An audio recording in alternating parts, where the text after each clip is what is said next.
식구들 건들지 말랬지. 미안해.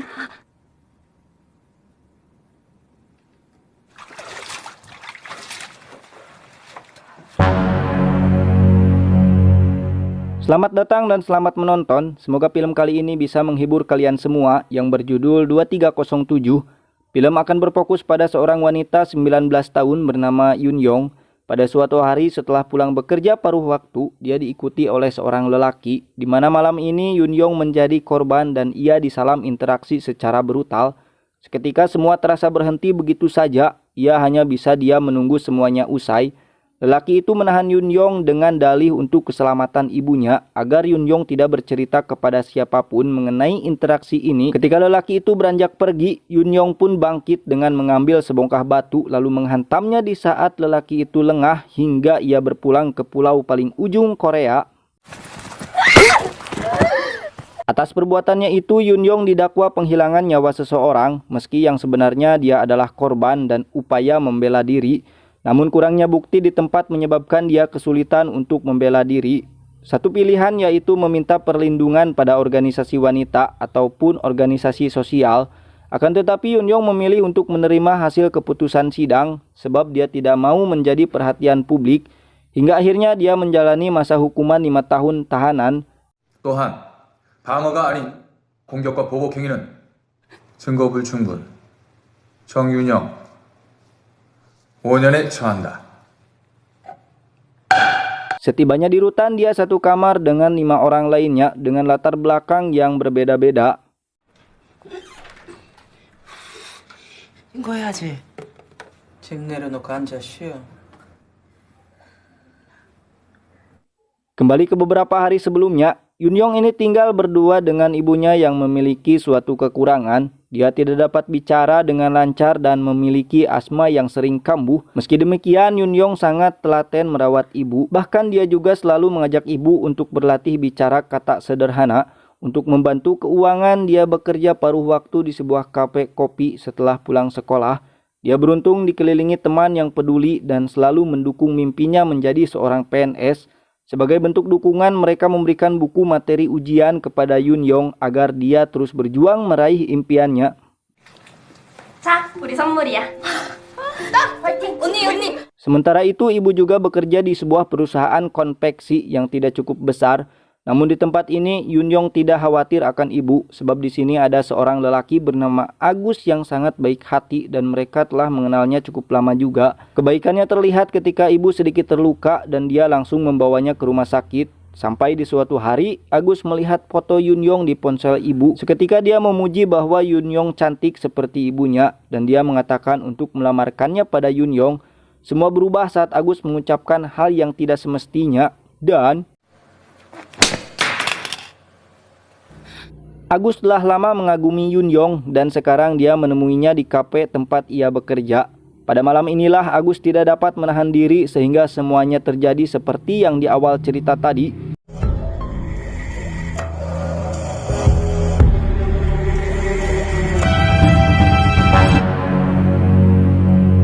Kembali pada Yun Yong yang kini satu ruangan bersama 5 wanita lainnya. Di tempat ini terdapat seorang yang dihormati, sebut saja kakak pertama.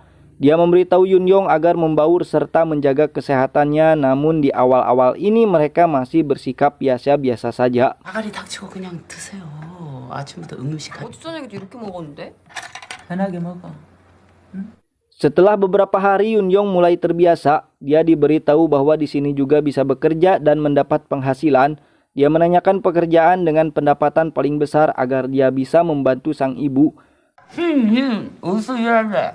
혹시 돈 제일 많이 주는 데가 어디예요? 정비소거든. 정비소가 제일 아니 그거 좀 힘든데.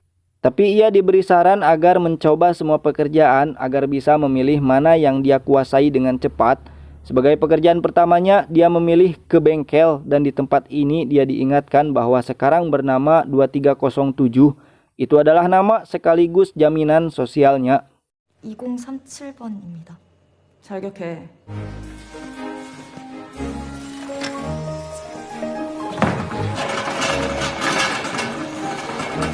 Rasa khawatir pada sang ibu selalu dia rasakan sampai akhirnya kakak pertama meminta dia untuk menulis sebuah surat dan ini cukup membuat Yun Yong tenang serta membuat suasana hatinya mulai membaik.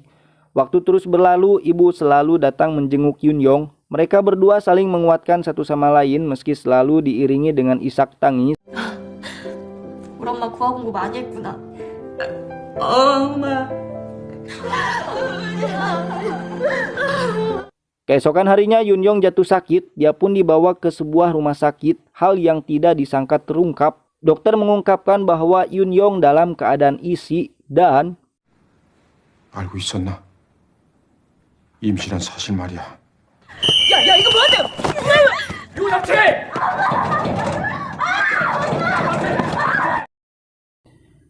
kakak pertama menjemputnya di ruangan isolasi. Dia coba menguatkan Yun Yong agar lebih tegar dan kuat dalam menghadapi kenyataan pahit ini.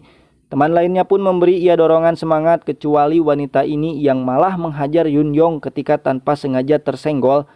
Dia ini selalu tidak terkendali jika terdapat hal yang mengganggunya. Dengan keadaan ini, Yun Yong berniat merahasiakan dari sang ibu. Dia menolak setiap kunjungan yang ada dan ini membuat ibu khawatir. Dalam situasi sekarang dia harus tetap kuat menjalani semuanya. Beruntung dia dikelilingi orang-orang baik. Semua teman satu kamar sangat membantu dalam menjaga kestabilan serta kesehatan Yun Yong. 그러면 니만 손해야. 싫던 좋던 살. 너통 아무것도 안 먹는다고 순정님이 갖다 주래.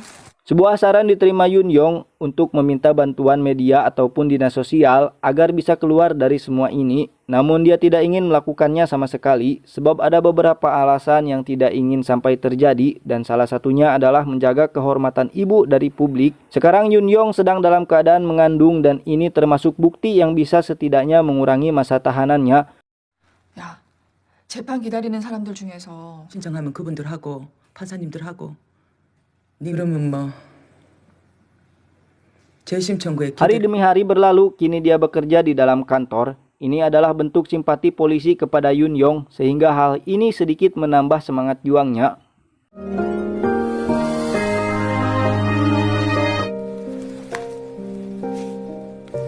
Agar ibunya tidak khawatir, Yun Yong mengirim surat yang meminta ibu untuk tidak menjenguknya selama 1 tahun dan menunggu dengan sabar sampai akhirnya waktu persidangan tiba yang dilaksanakan tertutup. Keputusan pun tidak mengubah bahwa Yun Yong bersalah, namun dari berbagai pertimbangan yang dialaminya selama ini, Yun Yong mendapat pengurangan masa tahanan menjadi 1 tahun di mana awalnya adalah 5 tahun. 참작할 만한 사유가 있을 시에는 원심 판결을 파기한다. 징역 1년을 선고한다. Bulan demi bulan berlalu, Yun Yong menerima banyak dukungan dari 5 teman seruangannya. Bahkan wanita temperamen pun kini sangat memperdulikan Yun Yong. Tanpa sepengetahuannya, mereka diam-diam mempersiapkan kedatangan si kecil. Dimulai dari menggambar bunga kosmos di dinding toilet yang dimana itu adalah bunga kesukaan Yun Yong. Mereka juga membuat baju kecil dari bahan seadanya dengan kerjasama saling membantu. Bahkan sipir pun mendukung kegiatan mereka ini.